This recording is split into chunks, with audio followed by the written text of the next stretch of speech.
Now then guys, how you doing? So we've done the 4-1-2-1-2 diamond. Now it's time to try the 3-1-2-1-3 diamond. Yeah, so let's give it a go. It's a very narrow one. Hopefully we don't get caught out by the whiff. So let's see how it sets up. So here we go then guys, here is the tactic on the screen. As you can see, lots of vulnerable areas on both of the right and left hand sides. Not ideal there. As we're going to play with two Mazzalas. Obviously the Mazzalas like to roam wide. We're also going to play with one of our positions roaming. But yeah, let's have a look. Let's go through the tactic as it is. So like I say, the 3-1-2-1-3 diamond with Schmeichel in goal, sweeper keeper on defend. He has got absolutely no instructions. Just keep the ball out the net. That is the only instruction we've got. We've got two ball playing defenders on defence, Youngku and Evans, both with the exact same individual instruction, which is just tackle harder. And then we've got a central defender in Fofana, and he's a central defender as a stopper. He has just got to tackle harder, that is it. And like I say, Evans is exactly the same with a tackle harder. Then we've got an anchorman in Chowd Hurry. His one individual instruction is to tackle harder. Now he's obviously there just to clean up in front of the defence. And then we've got two Mazzalas. So we've got Prayet with a passage shorter instruction, and then Ndidi also with a passage shorter instruction. Now they're both Mazzalas on support, and obviously the Mazzala is a player that ends up playing like that, and we've got them on both sides, so yes, they should cover some of the width of the pitch. We've then got Tillemans playing as an attacking midfielder. Now he is to roam from position. He's got free reign in fairness, so he'll roam from position, and he's also going to move into channels, not necessarily out wide, but wherever there's any space.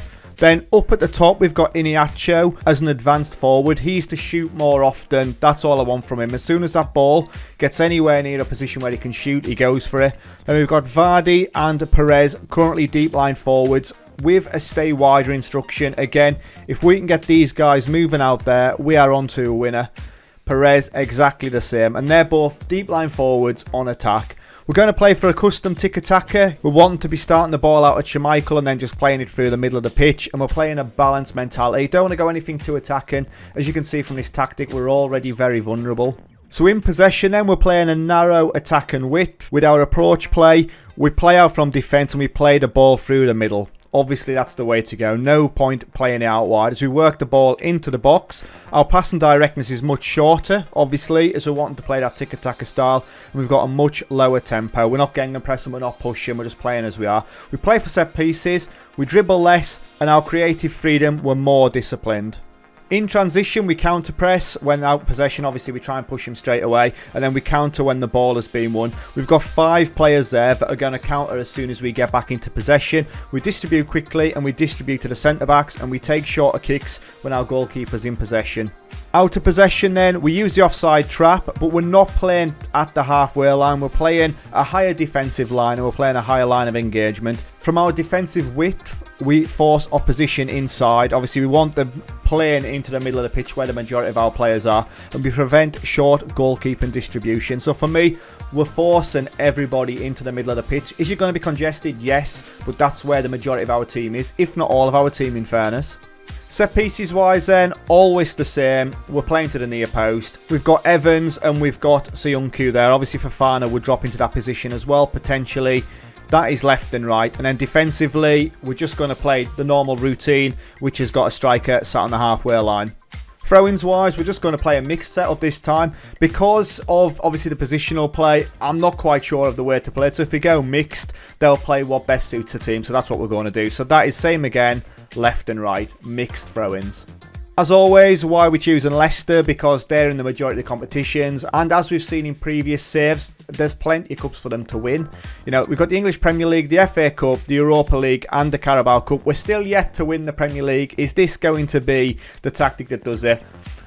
Fingers crossed. I'm not hopeful. I'm quite pessimistic on this one. But we'll see how it goes. Something that I've set up myself. And I think, you know, if we're trying to play a possession style football for in the middle of the pitch, this is the one. The lack of width is obviously a concern. And then lastly, schedule-wise, so we're setting up with games against Crystal Palace, Tottenham, Villa and Fulham as the first 4 games in the league. Have we got any sections that are poor? Yeah, Man United and Fulham there. We then have Arsenal and Manchester City and Chelsea all in December. How do we end the season? It's not a bad end to the season. if you look past that Manchester City game in May, it's not too bad at all. So I think it's time that we start to simulate a head 12 months and we see what kind of silverware we come home with. Right then guys, so we're back, and the first thing I can see is that we finished in 3rd place. That's massive. We only beat Manchester City and Arsenal by a point. We finished on 73 points, 9 points behind Manchester United. But yeah, Liverpool absolutely ran away with it. As per, in fairness, every single time. When we have a look at the league table, yeah, there you go. 22 wins, 7 draws, 9 losses, 78 goals scored, 68 against. We only finished with a plus 10 goal difference. Look at the state of that when you look at goal difference. That is shocking. Form wasn't too bad in fairness. You know, them last 3 games by the look of it. A draw, a loss and a draw. Not ideal. Let's have a look at the fixtures. As we had a fairly decent start, I'd say there. A 3-0 victory there over Crystal Palace. A 0-0 draw with Tottenham. We beat Blackburn in the Carabao Cup 3rd round on penalties. A 1-0 victory against Aston Villa. And then a 4-0 victory against Chelsea at Stamford Bridge. Look at the state of that for team performance. Pratt with a goal on 3 minutes. Iniacho with goals on 49 and 79. And Vardy on 88. Look at the state of that tactic. It's a shocker, isn't it? An absolute shocker. We then win 2-1 against Fulham. We lose 3-1 to Manchester United. A 2-0 victory against Wolfsberger in the Carabao Cup. In the Europa League, we then have a 2-0 defeat to Liverpool in the Premier League, which isn't ideal. We draw with Krasnodar 3-3. Southampton we beat 4-2. Decent performance after going 2-1 down. Fofana, Under, Siunku and Perez with goals there. Team performance wise quite decent again. Morgan, Schmeichel and Iniacho not really playing out of the skin. We have wins home and away against AEK. But November looks decent overall. It doesn't look too good there as we lose 2-0 to Manchester City. Team performance wise is shocking. A 6.1 from Iniacho. Goes on 49 and 66. We had a goal disallowed on 17 for Iniacho and they had a goal disallowed on 80 that Sterling put away. We then beat Arsenal 3-1 in the Carabao Cup quarter-final. That's a good result. And a 2-1 victory over Chelsea away at Stamford Bridge in the league. You know, and we look at the Europa League then. So we go through top of the group with Krasnodar finishing in 2nd place. Plenty of greens on there though, form-wise. 2-0 victory over Tottenham. 3-2 victory over Manchester United. We lose 6-3 to Liverpool. We get absolutely smashed. And team performance-wise, again, isn't great, if I'm honest. Maddison on a 6.2. Under on a 6.4. Salah absolutely tore us apart with 5 goals there. Mo Salah doing bits for them. I think it's like Liverpool end up being our bogey team, if I'm completely honest. But they're 5-5 draw with Benfica. Wowza. That is a look at the state of it. We then go out to them. We lose 4-2 in the away leg. So that is it. We go out there. We lose 9-7 on aggregate. That is a shocker. We lose 3-1 to Wolves, but we carry on going through. We win in the FA Cup quarter-final where we win Wickham 3-0. We lose 2-0 in the FA Cup semi-final to Liverpool. So again, Liverpool are absolutely doing bits there. You know, we can't cope with them. They obviously had a formation to bust us. But then we win 4-3 against Manchester United in the Carabao Cup. And we absolutely FM'd them as well as they had 21 shots, 12 on target. We had 7 and 6. We bossed possession now, 61%. Harvey Barnes with 2 goals on 21 and 33. Vardy with a goal on 15 and Tielemans on 32. Getting us the win. You know, and then we tail off towards him. We got beat 7-1 by Arsenal, second to last game of the season. Arsenal had 10 shots on target. We were well and truly done then. But yeah, we can be vulnerable with this tactic, you know. We knew that. Down the left and right hand side was always going to be a shocker. But what about individual and team performances then? So we scored 78 goals, which was the 3rd best in the league, but we conceded 68, which is the 6th worst. Basically, it's the goal scoring that's got us out of trouble. We had 61 yellow cards, which was 10th worst, and 2 red cards this season, which is a shocker. You know, 6th worst as well, so there's plenty of worse teams out there, more physical teams.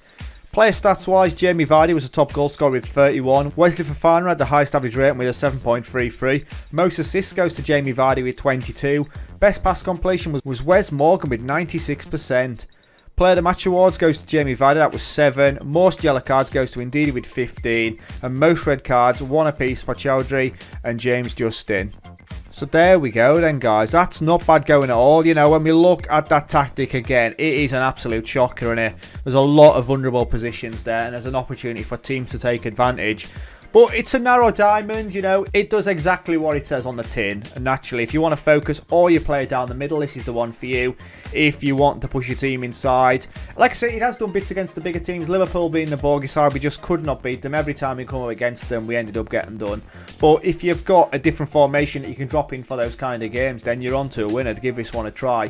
But like I say, the link for this tactic will be down below. So yes, if you've liked the video, give it a thumbs up. And I'd appreciate it if you sub to the channel. There'll be plenty more tactics videos and FM videos overall. So yes, take it easy guys, stay safe, and I'll catch you later. Ta-ra.